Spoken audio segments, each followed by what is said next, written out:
watching the Demon Slayer anime, I have wondered many things, but one of them has definitely been, why does Tanjiro's scar change? At first, I just thought it was a birthmark. I honestly thought it was just like something passed down from his dad, because they had flashbacks where his dad actually had the same kind of scar on the same side of his forehead. So I was convinced that it was just hereditary in the family or something. But you know, then at some point we see a flashback where actually there's a big pot of boiling water and it's about to fall on one of Tanjiro's little brothers, and Tanjiro, being Tanjiro, blocks him from the water and gets burnt himself, and that causes his scar. And this was so typical. This is why we love him, right? Like, he's willing to get burnt, like do anything as long as he can save the people he cares about. But it is weird that his dad would have the same scar in the same place. Like, what are the chances?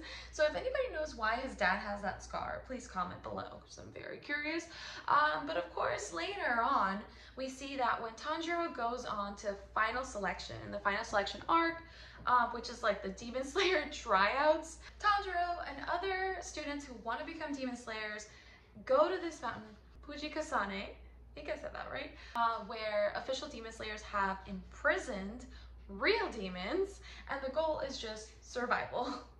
So they just had they just Hunger Games it out, I guess, for 7 days and try to survive. And of course, Tanjiro runs into the creepy, disturbing hand demon, as he was called, and this demon is incredibly strong, if not the strongest, on this mountain. And we later find out that he's so strong because he's eaten Tanjiro's fellow students, who were also apprentices of the same mentor, Urokodaki, and they all died trying to, just getting picked out by this demon, and he was specifically targeting them because Urokodaki was the one who imprisoned him there. Urokodaki has been just beating himself up continuously for years, thinking he's just a terrible teacher. His students were specifically targeted as payback. So in the battle with the hand demon, Tanjiro gets injured right over his forehead scar, same place, and he manages to win, of course, and he defeats the hand demon, and he becomes an official member of the Demon Slayer Corps.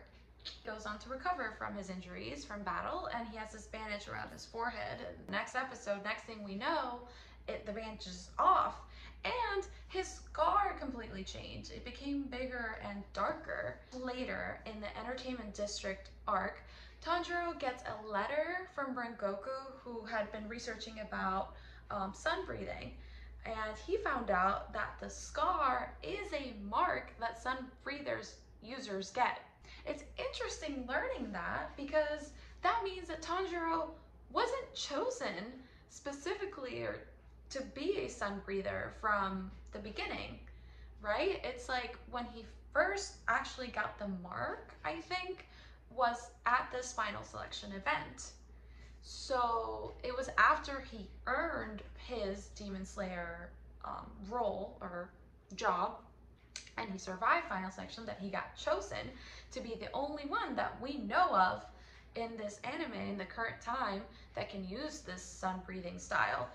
And this makes me think so much of Harry Potter, because like Tanjiro, he wasn't born with a notable scar on his forehead. Literally, they both have a scar on their forehead. But because of later trauma in life, he was given this to like mark that he earned it, that he was the chosen one. And they also used to call Harry Potter the boy who lived, which in the final selection episodes makes perfect sense, because after 13 students of the same teacher all went off and got picked off one by one, Tanjiro finally gets revenge for all of their lost souls, killing the hand demon and becoming the boy who lived in this short little arc that I loved so much. So anyways, I'm just really excited to see those parallels. Don't forget to subscribe and hit the bell so you get my notifications of when I'm posting a new video with my opinions and hot takes on anime that I'm watching.